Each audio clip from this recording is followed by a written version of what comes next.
ساڵتان لەبێ. لەسەر گرژەکەی شەوی ڕابردووی شەقامی سالمی سلێمانیارەکە لە پۆلیس و بەڕێوەبەرایەتی تەندروستی لێدوانی دژبەیەک دەدەن. پۆلیس دەڵێت 7 کەس و تەندروستیش دەڵێت 12 کەس بریندار بوون. سەرکەوت ئەحمەد تەبێژی پۆلیسی سلێمانی بەیانناڵتی ڕاگەیاند لە ئەنجامی گرژەکەی شەوی ڕابردوو 7 کەس بریندار بوون کە 5 کەسیان سەربێزەکانی نێوخۆن و 2 کەسیشیان هاوڵاتین. تیشێو کەسانە بە پیشەک بریندار نەبوون بەڵکو بەوتەی ئەو با دەبەی ئاو پاشە سەواڵ بریندار بوون. لە لایەکی تری شۆ بەڕێوەبەرایەتی تەندروستی سلێمانی بەیانناڵتی ڕاگەیاند لە گرژەکەی شەوی ڕابردوودا 12 کەس بە برینداری گەێنراونەتە نەخۆشخانەی فریاکەوتن کە لەو ژمارەیەش 8 کەسیان سەربێزەمنەکان و 4 کەسی تریشیان هاوڵاتی بوون. سەلەبانی ئەمڕۆ 2 تەقینەوە لە گەڕەکی نەسری 2 هەروە و گەڕەکی واستی شاری کەرکووکی کرد ئامانج و باوەی و منداڵە کوژرا و 29 کەسی تریش بریندار بوون. پامێری نارتی لە شوێنی تەقینەوەی یەکەمەوە ڕایگەیاند تەقینەوەکە لە نێوان گەڕەکێکدا بۆ کە هیچ دەستگا و دامەزراوەیەکی حکومی لێ نییە، بەڵام تەقینەوەکە زیانی مادی زۆریە بۆ بۆتەوەی ڕووخانی 23 خانووی هاوڵاتیان لەو گەڕەکەدا.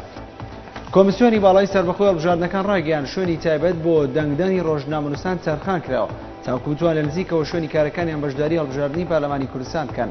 عەبدوڕەحمان خەلیفە بەڕێوەبەری گشتی پەیوەندیە جەماوەریەکانی کۆمیسیۆنی هەڵبژاردنەکان بەیانناڵتی ڕاگەیاند ئەو ڕۆژنامەنووسانی لە شارەکانی خۆیان نەبن دەتوانن بە شێوەی مەرجدار لە بنکەیەکی شارێکی تر دەنگ بدەن و نەچنەوە بۆ شارەکانی خۆیان. ئاوسەعورکی پارتی ئاشتی دیموکراتی بەدەپەر ڕایگەیاند پارتەکەی ئەوان خوازیارە کۆنگرەی نەتەوەی کورد بە زووی ساز بکرێ و چیتر دوانەخێت. دەمێت تا ژووتی باش دەزانن هەندێک هێز و لایەن هەندکە ناخوازن کۆنگرەی نەتەوەی ساز بکەین، بەڵام دەبێ ئەوان لە بەرژەوەندی گەلی خۆمان بڕیار بدەن دواقسنی ئەمجاری کۆنگرەی نەتەوەی کورد بۆی خۆئامادەکردن بۆ هەڵبژاردننی پارلەمانی کوردستان. یەکگرتووی ئیسلامی کوردستان ڕایدەگەنێت لێکردنەوە و دڕاندنی پۆستەرەکانیان بەردەوامە و لەو چوارچێوەیەشدا لە قەزای کۆی و لە پارێزگای دۆک بەردەوامە و دوێنێشە و پێشەلکاری بەرامبەریان کراوە.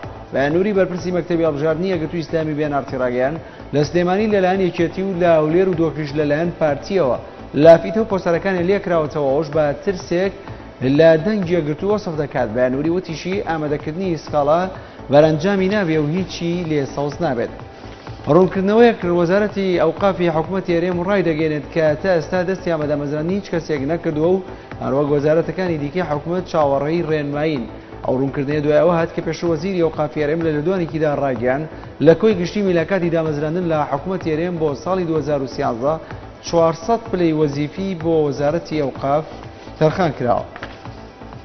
حەسەن ڕۆحانی سەرۆکۆماری ئێران ڕۆژی چوارشەممە لە هەنگاوێکی کەمیوانەدا پیرۆزبایی لەسەر جەم جوولەکەکانی گیان کرد بە بۆنەی ڕۆژی هۆش ڕەشناسەری ساڵی عیبری.